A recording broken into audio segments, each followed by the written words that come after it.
हरे कृष्ण सभी को। ओम नमो भगवते वासुदेवाय। ओम ओम नमो नमो भगवते भगवते वासुदेवाय। वासुदेवाय। ओम नमो भगवते वासुदेवाय। ओम ओम नमो नमो भगवते भगवते वासुदेवाय। वासुदेवाय। ओम नमो भगवते वासुदेवाय। ओम नमो ओम नमो भगवते भगवते वासुदेवाय। वासुदेवाय। नारायणं नमस्कृत्य नारायणं नारायणं नमस्कृत्य नमस्कृत्य नरं चैव नरोत्तमं नरं नरं चैव चैव नरोत्तमं नरोत्तमं देवीं सरस्वतीं व्यासं देवीं देवीं सरस्वतीं सरस्वतीं व्यासं व्यासं ततो जयम् उदीरयेत्। ततो ततो जयम् जयमुदीरये। उदीरयेत्। नष्टप्रायेषु अभद्रेषु नष्टप्रायेषु नष्टप्रायेषु भद्रेषु भद्रेषु नित्यं भागवत सेवया नित्यं नित्यं भागवत भागवतसेवया सेवया भगवते उत्तमश्लोके भगवते भगवते उत्तमा श्लोके उत्तमश्लोके भक्तिर्भवति नैष्ठिकी। भक्तिर्भवति भक्तिर्भवति नैष्ठिकी। नैष्ठिकी। हरे कृष्ण, आप सभी का स्वागत है सायंकालीन भागवतम कक्षा में।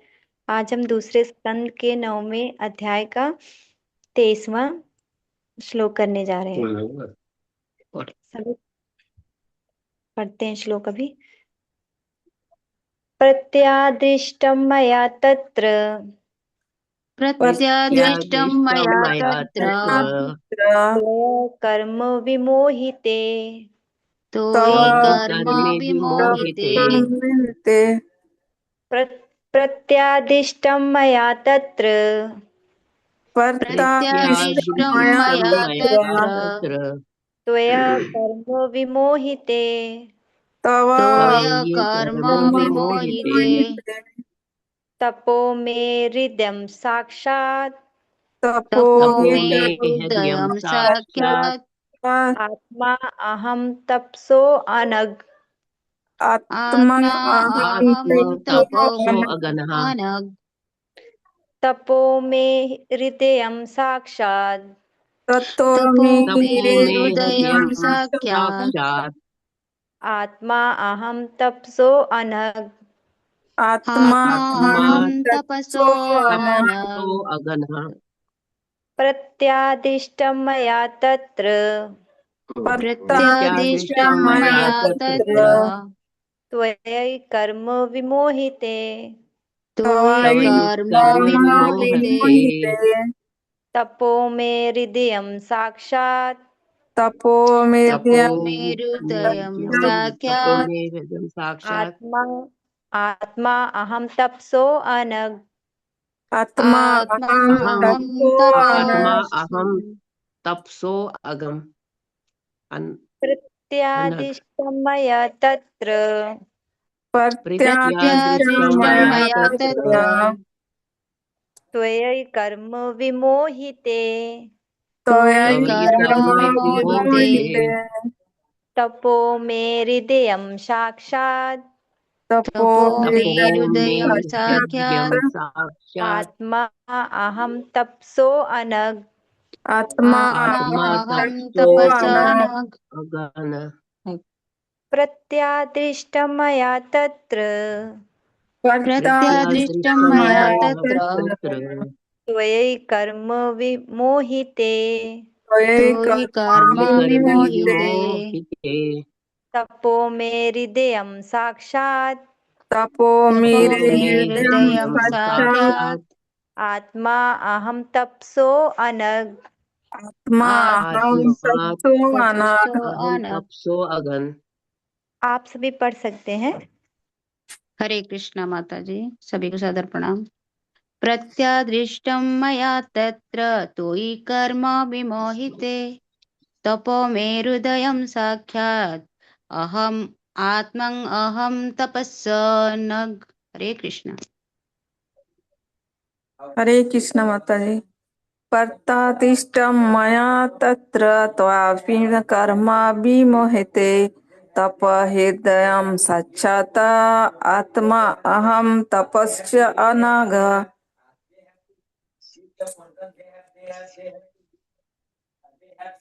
हरे कृष्ण माता जी।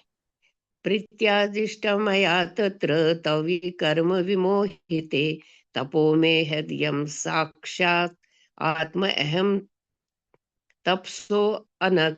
हरे कृष्ण। हरे कृष्णा माता जी।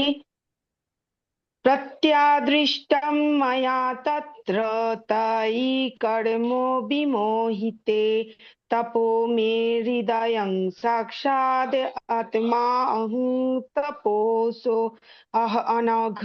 हरे कृष्णा। हरे कृष्ण माता जी। प्रत्यादिष्टं मया तत्र त्वयि कर्म विमोहिते तपो मे हृदयं साक्षात् आत्माहं तपसो अनग। हरे कृष्ण।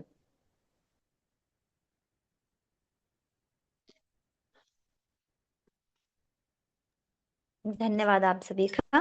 अभी शब्दार्थ देखते हैं। प्रत्यादिष्टम आदेश प्राप्त, मया मेरे द्वारा, तत्र के कारण, त्वय तुमको, कर्म कर्तव्य, विमोहिते मोहग्रस्त होकर, तपः तपस्या, में मेरा, हृदयम हृदय, साक्षात प्रत्यक्ष रूप से, आत्मा जीवन तथा आत्मा, अहम मैं स्वयं, तपसा तपस्या करने वाले का, अनग हे निष्पाप। अनुवाद और तात्पर्य श्रील प्रभुपाद जी के द्वारा। श्रील प्रभुपाद जी की जय। हे निष्पाप ब्रह्मा, तुम्हें ज्ञात हो कि जब तुम अपने कर्तव्य के प्रति असमंजस में थे तो मैं सबसे पहले मैंने ही तुम्हें तपस्या करने का आदेश दिया था। ऐसी तपस्या ही मेरा हृदय और मेरी आत्मा है, अतः तपस्या मुझसे अभिन्न है। आप सभी दोहरा सकते हैं पीछे पीछे। हे निष्पाप ब्रह्मा, हे हे निष्पाप हे निष्पाप ब्रह्मा, ब्रह्मा, बात हो कि तुम्हें ज्ञात हो कि तुम्हें ज्ञात हो कि जब तुम अपने कर्तव्य के प्रति जब जब तुम तुम अपने अपने कर्तव्य के अपने कर्तव्य प्रति के कर्तव्य के प्रति प्रति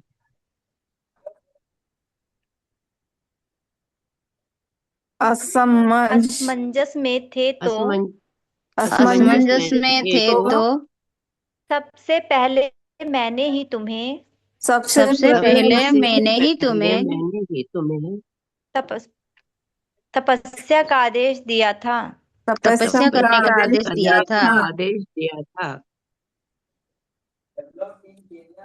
ऐसी तपस्या ही मेरा हृदय ऐसी ऐसी तपस्या तपस्या ही ही मेरा मेरा हृदय मेरा हृदय और मेरी आत्मा है, और और मेरी मेरी आत्मा और आत्मा है। मेरी है। अतः तपस्या मुझसे अभिन्न है। अतः अतः तपस्या अतः तपस्या मुझसे मुझसे तपस्या अभिन्न है। है। मुझसे अभिन्न है।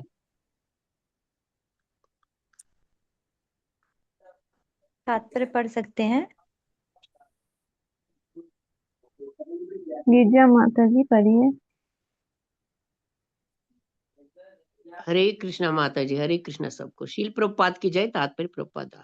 जिस तपस्या से श्री भगवान का साक्षात दर्शन किया जा सकता है उसे श्री भगवान की भक्तिमय सेवा को समझना चाहिए और कुछ नहीं, क्योंकि केवल दिव्य प्रेम पूर्वक भक्ति भाव के द्वारा ही श्री भगवान तक पहुंचा जा सकता है। ऐसी तपस्या श्री भगवान की अंतर्गत शक्ति होती है और उससे अभिन्न होती है।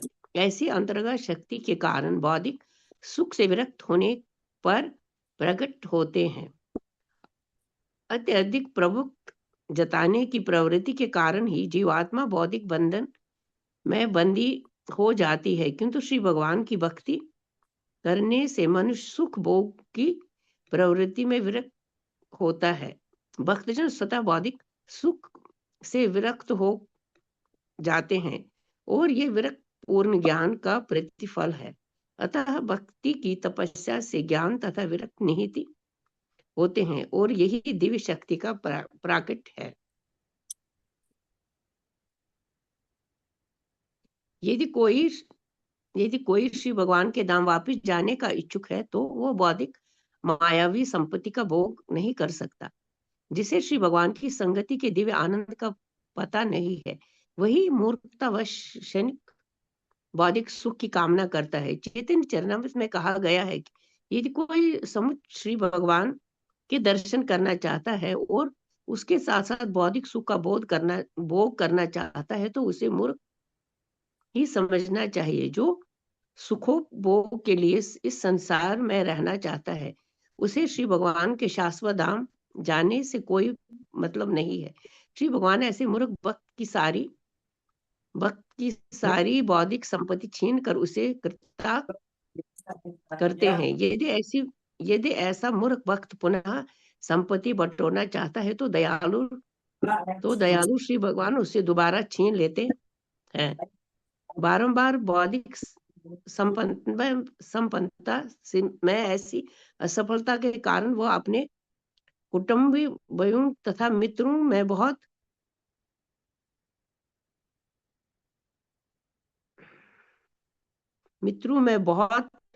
लोकप्रिय हो जाता है। बौद्धिक जगत में कुटुंबी तथा मित्र तो उसी का आदर करते हैं जो येन केन प्राक्रेन धन संचित करता है। फलस्वरूप ऐसे मूर्ख भक्त को भगवत कृपा से बाध्य होकर तपस्या करनी पड़ती है और अंत में वो भगवत भक्ति में संपन्न होने के कारण पूर्ण सुखी हो जाता है। अतः भगवत भक्ति में सिद्धि प्राप्त करने के लिए तपस्या आवश्यक है, चाहे वो स्वैच्छिक भाव से हो या ईश्वर द्वारा बलपूर्वक लादी गई हो। और ऐसे तपस्या ही श्री भगवान की अंतर्गत शक्ति है। जी माता किंतु जी, धन्यवाद। धन्यवाद माता जी। आशा माता जी पढ़िए। हरे कृष्ण माता जी। शिला प्रभुपाद की जय। शिला प्रभुपाद द्वारा किंतु समस्त पापों से पूर्ण रूप से मुक्त हुए बिना भक्त तपस्या में संलग्न नहीं हो सकता। जैसा कि भगवत गीता का कथन है, वही व्यक्ति भगवान की पूजा में रत हो सकता है जो समस्त पापों से मुक्त हो। ब्रह्मा जी निष्पाप थे, अतः उन्होंने भगवान के तप आदेश का श्रद्धा पूर्वक पालन किया और भगवान ने प्रसन्न होकर उन्हें वंचित फल प्रदान किए। अतः प्रेम तथा तपस्या दोनों के मेल से ही भगवान प्रसन्न होते हैं और उनकी पुण्य कृपा प्राप्त की जा सकती है। वे निष्पाप का निर्देशन करते हैं और निष्पाप भक्त जीवन की परम सिद्धि प्राप्त करता है। हरे कृष्ण माता जी, धन्यवाद। धन्यवाद माता जी।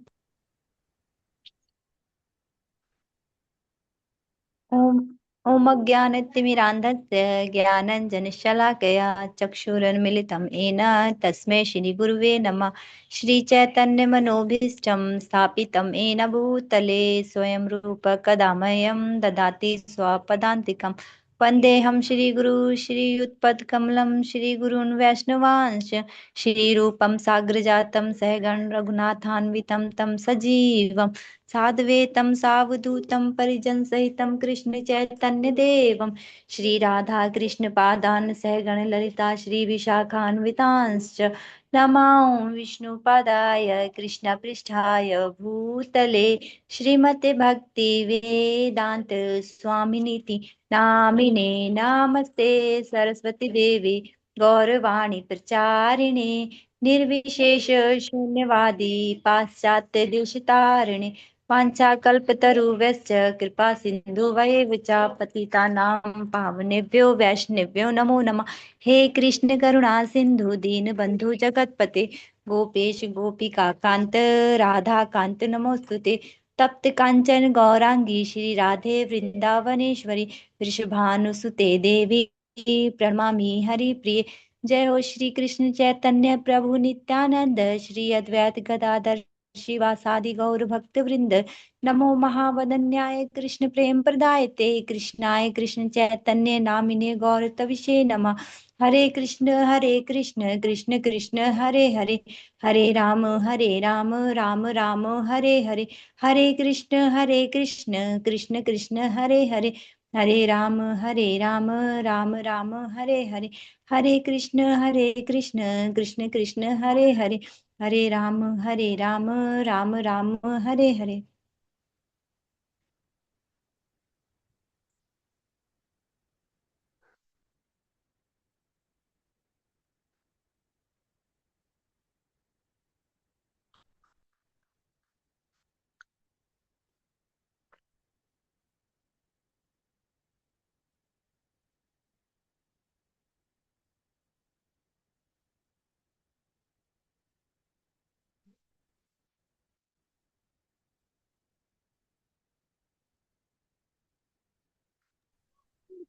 प्रत्यादिष्टं मया तत्र त्वयैकर्म विमोहिते, तपो मे हृदयं साक्षात् आत्मा अहं तपसो अनग।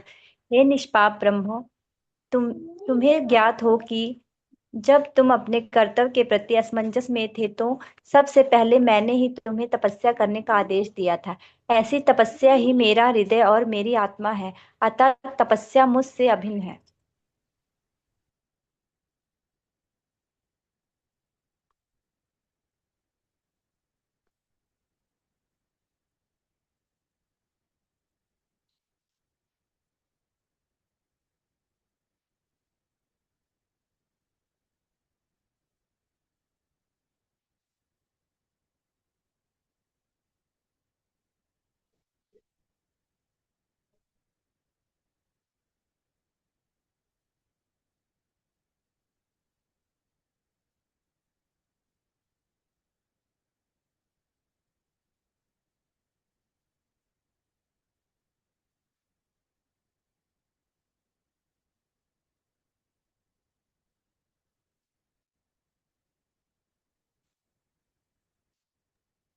तो पहले के श्लोकों में हमने देखा था कि किस प्रकार ब्रह्मा जी की तपस्या से प्रसन्न होकर भगवान ने उन्हें दर्शन दिए थे। पहले अपने धाम के बारे में भी दर्शन करवाया था, फिर भगवान उन्हें दर्शन देते हैं और उन्हें बताते हैं।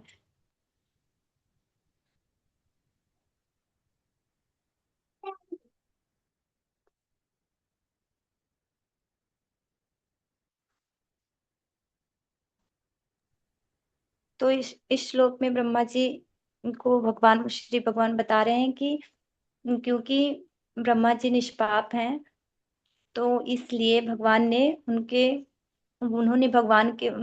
जो उनको तपस्या करने के लिए जो आदेश दिया था, वो उन्होंने उसे अपना कर्तव्य समझकर बिना किसी असमंजस में पड़े उसे उनका आदेश मान लिया था। और ऐसी जो जिस प्रकार की ब्रह्मा जी ने तपस्या की थी, वो भगवान जी बता रहे हैं कि वही मेरा हृदय और मेरी आत्मा है, और जो तपस्या है वो मुझसे अभिन्न है। मतलब भगवान और तपस्या जो है डिफरेंट नहीं है, भगवान कह रहे हैं वो अभिन्न है, मुझसे अभिन्न है। तो इसमें श्री प्रभुपाद जी तपस्या के बारे में बता रहे हैं कि तपस्या से ही भगवान का साक्षात दर्शन किया जा सकता है। तो भगवत गीता में तपस्या के बारे में बताया है। आप इसे बता सकते हैं तपस्या के बारे में, कितने प्रकार की तपस्या? पिछली माता कक्षाओं जी में भी। 3 प्रकार की। हरे जी। कृष्ण। मन की माता जी तीन तपस्या, प्रकार बाचा की तपस्या और देह की तपस्या, मानसिक तपस्या, दैहिक तपस्या और वचन की तपस्या। जी माता जी। गिरिजा माता जी, आप थोड़ा एक्सप्लेन करके बता दें।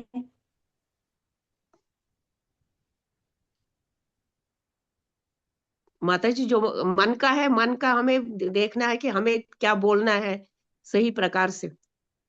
माता जी सॉरी, मैं नहीं एक्सप्लेन नहीं कर सकती। और कोई? हरे कृष्णा हरे माता जी। कृष्णा मन की तपस्या है कि हमें बिना भोग लगा हुआ खाना नहीं खाना, प्रसादम पाना है। जैसे बाहर कुछ मिल रहा है तो हम अपने मन को कंट्रोल करना है, अपने घर में ही प्रसाद बना के और हमने भोग लगा के और फिर वो पाना है। और तन की हो गई सुबह मॉर्निंग में हमें अपने मन को मनाना है कि हमें सुबह अर्ली मॉर्निंग जल्दी उठना है और उठ के भगवान का मतलब स्नान करके जल्दी और भगवान का कीर्तन करना, नाम जाप करना, आरती करनी, मंगला करनी है। ये हमारे शरीर की तपस्या है। हरे कृष्ण माता जी।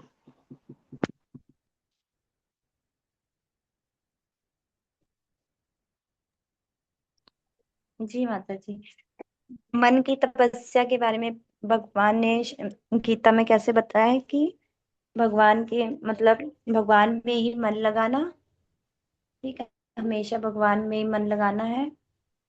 तो जैसा आप सभी ने बताया कि सब कुछ भगवान के, और जो शरीर की तपस्या है उसे मतलब आंतरिक और बाहरी रूप से दोनों प्रकार से हमें शुद्ध करना है, शारीरिक तपस्या। और वाणी की तपस्या में हमें प्रजल्पा नहीं करना, फालतू के वाद विवाद में नहीं पड़ना, हमें सिर्फ भगवान का नाम प्रसाद कीर्तन कर। खाना है और हरे नाम कृष्ण संकीर्तन करना महामंत्र है। माता और जी। जी माता जी, यही है, ये सारी चीजें बताई गई हैं, आप सभी ने बताया। ठीक है, अच्छा है। तो सब, और भगवान ने इसमें क्या बताया है, और आगे भगवान बता रहे हैं कि भगवान को किस प्रकार जाना जा सकता है। तपस्या में ही भगवान कह रहे हैं कि मुझे भक्तिमय सेवा द्वारा, भक्तियाम जो भगवान की भक्तिमय सेवा के द्वारा ही भगवान को हम जान सकते हैं। और यही एक साधन है जिसके द्वारा हम भगवान तक पहुंच सकते हैं। जो भगवान की तपस्या होती है वो भगवान की अंतरंगा शक्ति होती है। जो तपस्या एक प्रकार की जो जैसे कि अनुवाद में श्रील प्रभुपाद जी लिख रहे हैं कि तपस्या मुझसे अभिन्न है, तो इसमें ये बताया गया कि जो तपस्या है वो भगवान की अंतरंगा शक्ति होती है और वो भगवान से अलग नहीं है। और ये शक्ति किस प्रकार प्रकट होती है, जब हम भौतिक सुखों के प्रति विरक्त हो जाते हैं, जब हम भौतिक मटेरियल चीजों से अटैचमेंट खत्म करते हैं, जब हम भौतिक चीजों के प्रति हमारा लगाव खत्म होता है, तो ये हमारी सहायता, जो भगवान की जो अंतरंगा शक्ति है वो हमें मतलब उनके प्रभाव में आके वो हमें विरक्ति प्रकट करती है। तो इस प्रकार हम तपस्या में प्रगति कर सकते हैं। और जो भौतिक भौतिक चीजों में जो हमारा लगाव होता है वही हमारे बंधन का कारण होता है। जिस प्रकार जो अत्यधिक प्रभुत्व जताने की प्रवृत्ति के बारे में यहाँ बताया गया है कि जब बहुत अधिक इंद्र तृप्ति के प्रति जब अभिलाषा रहती है तब वही हमारे भौतिक बंधन का कारण होता है।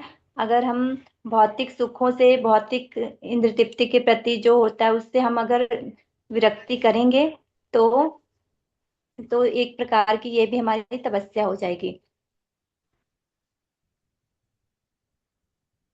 और जो जो भक्तजन होते हैं उनके, वो भौतिक सुख से, जो शुद्ध भक्त होते हैं भगवान के, श्री भगवान के, वो भौतिक सुखों से विरक्त होते हैं।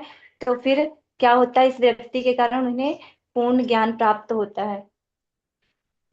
और भक्ति की तपस्या से ज्ञान तथा विरक्ति, जो भक्ति भगवान की भक्ति जो करते हैं तो उसमें विरक्ति और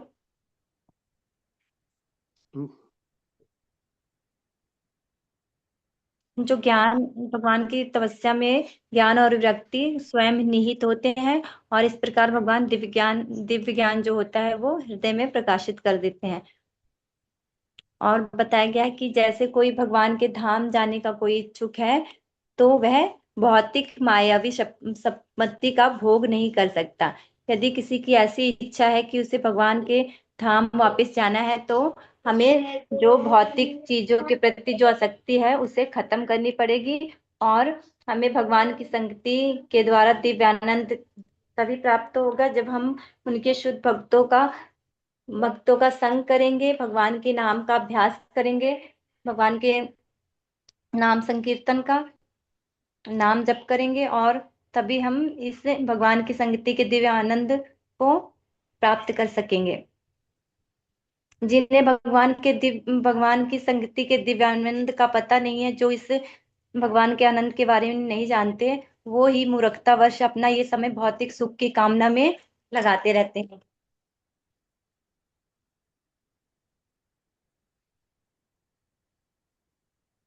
और बताया गया है कि चैतन्य चरितमृत में भी कहा गया है कि अगर कोई सचमुच में भगवान का दर्शन चाहता है तो उसे उसके साथ साथ, अगर वो चाहता है कि उसे भगवान के दर्शन भी हो जाएं और वो भौतिक सुख का भी भोग करे, तो वो ऐसा संभव नहीं है, क्योंकि यह उसकी मूर्खता है। क्योंकि भौतिक सुख और भगवान की भक्ति एक साथ नहीं हो सकती। भगवान के दर्शन, भगवान और भगवान के जो किसी की भौतिक इच्छा होती है, अगर वो चाहता है कि मुझे भगवान के दर्शन हो जाएं, तो ये एक विरोधाभास है। क्योंकि भगवान सिर्फ तपस्या के द्वारा और इस संसार में भौतिक सुखों का त्याग करके, इनसे विरक्ति करके ही प्राप्त हो सकते हैं।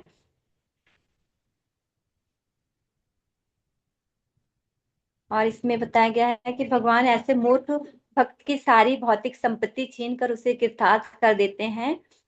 जो कोई ऐसा कोई है, मतलब जिसकी भौतिक संपत्ति धीरे धीरे करके भगवान छीन कर उसे कृतार्थ कर देते हैं, और यदि वो दोबारा ऐसा करना चाहता है, अपनी संपत्ति को दोबारा एकत्रित करना चाहता है, तो भगवान, जो दयालु भगवान होते हैं, वो दोबारा छीन लेते हैं। अगर किसी चीज के प्रति अटैचमेंट होते है, अगर कोई भगवान की भक्ति करना में शुरुआत करता है, तो भगवान क्या करते हैं, धीरे धीरे उसकी जो ऐसे उसकी धन एकत्रित करने की वो होती है, इच्छा होती है, उसे धीरे धीरे वो उससे छीन के उसको इस प्रकार कर देते हैं कि वो ऐसे इस चीजों से उसकी आसक्ति जो है वो ना रह सके।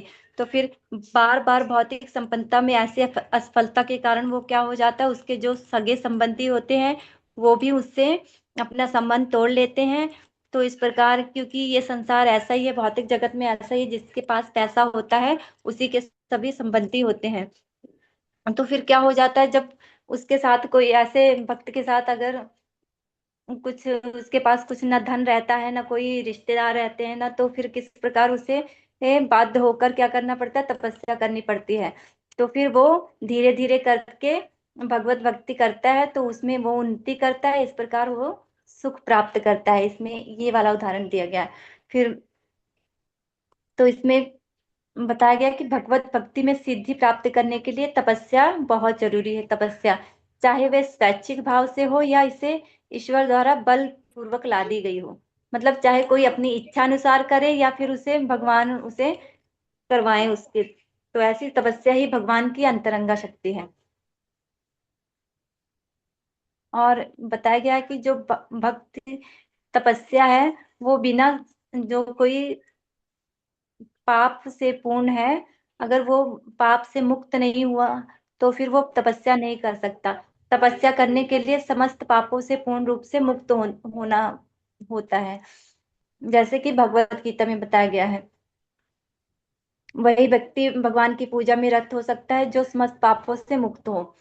तो यहाँ पे बताया, भगवान ने ब्रह्मा जी को निष्पाप कहा है, क्योंकि निष्पाप, ब्रह्मा जी निष्पाप थे, क्योंकि उन्होंने ने जब ब्रह्मा जी का भगवान ने पहले से, जब जब ब्रह्मा जी प्रकट हुए थे भगवान के द्वारा, उनके उन्हें उनका प्राकट्य हुआ था ब्रह्मा जी का, तो उन्हें कुछ भी नहीं पता था कि मैं कहाँ से आया हूँ, क्या है, मतलब किसी चीज के बारे में उन्हें कोई जानकारी नहीं थी। तो उन्होंने उन्हें सिर्फ तप की आवाज सुनकर उन्होंने भगवान का आदेश मानकर उससे तप प्रारंभ कर दिया था। तो इस प्रकार उन्होंने तप बिना किसी बात को सोचे विचारे उन्होंने तप प्रारंभ कर दिया था, जिसके प्रभाव से तपस्या करने के कारण ही उन्हें भगवान के दिव्य दर्शन प्राप्त हुए थे।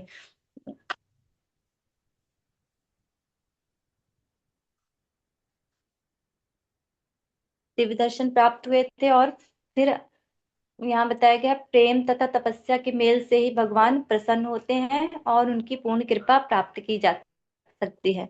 वे निष्पाप का निर्देशन करते हैं और निष्पाप भक्त जीवन की परम सिद्धि प्राप्त कर सकता है।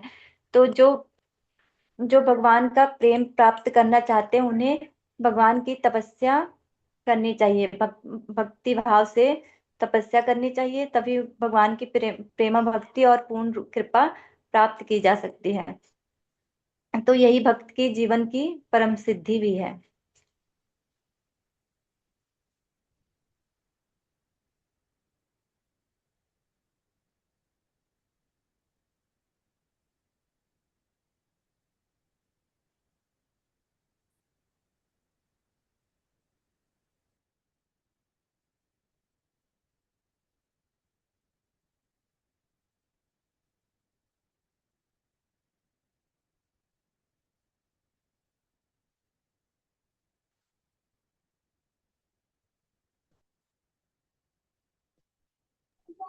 अगले श्लोक पे चलते हैं।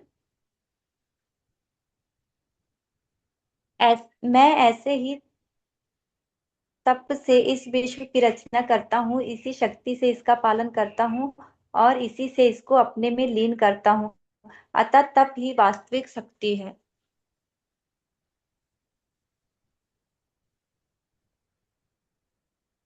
तात्पर्य पढ़ सकते हैं। हरे कृष्णा। आप में से कोई करना चाहते तो हैंड रेज करिए।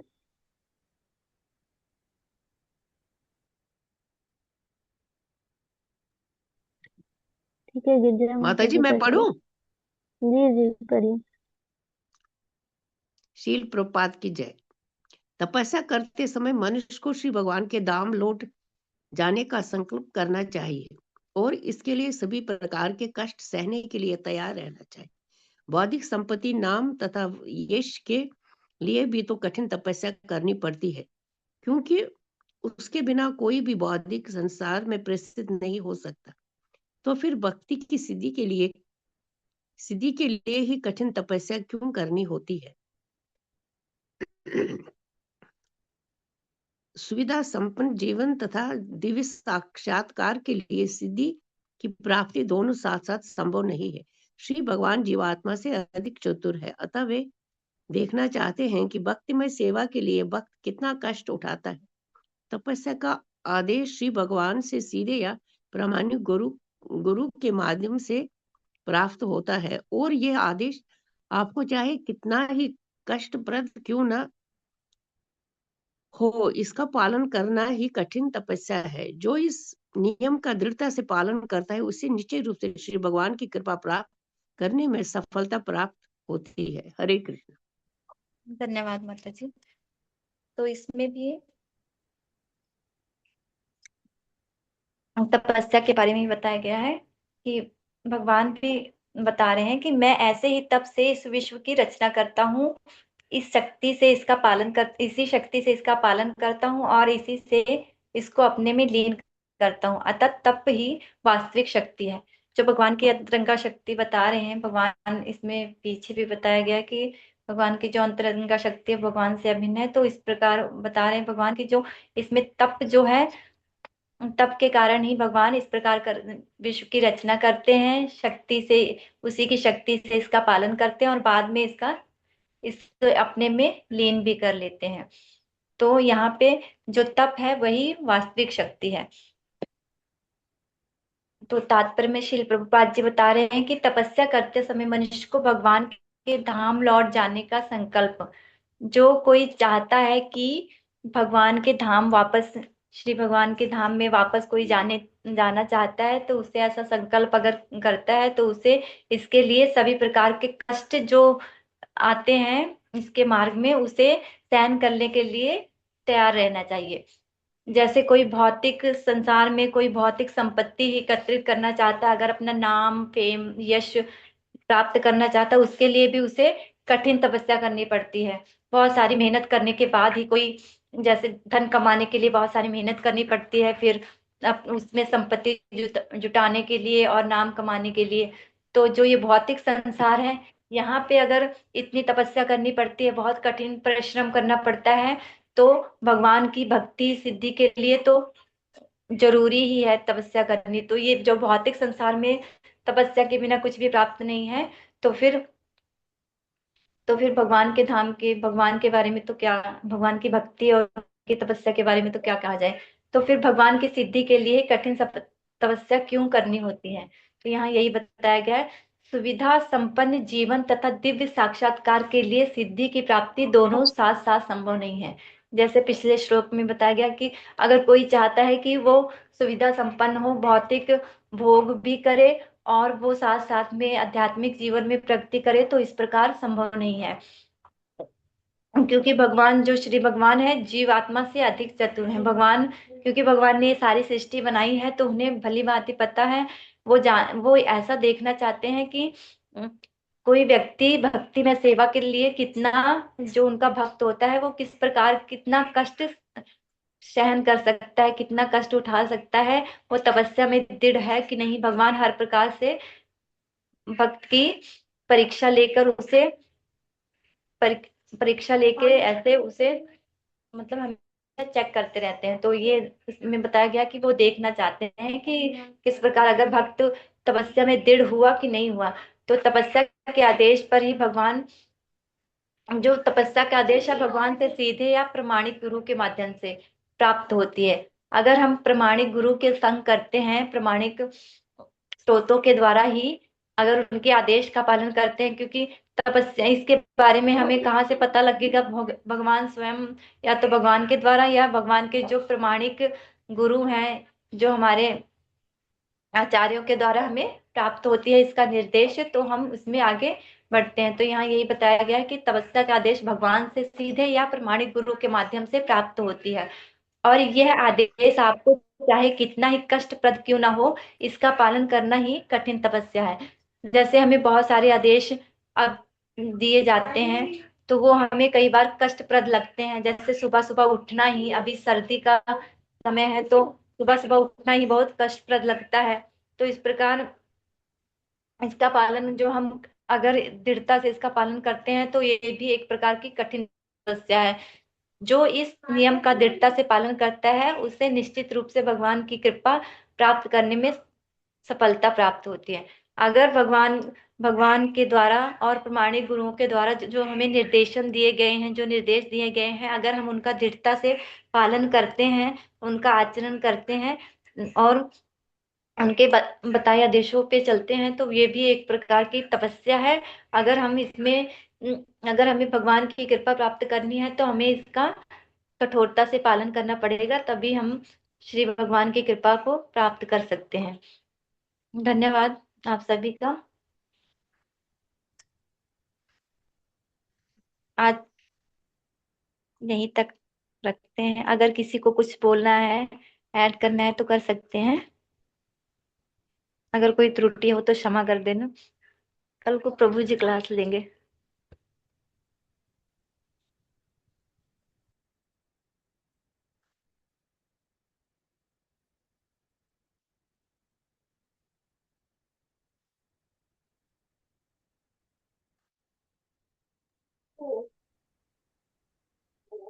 हरे कृष्णा। बोल सकते हैं आप सभी।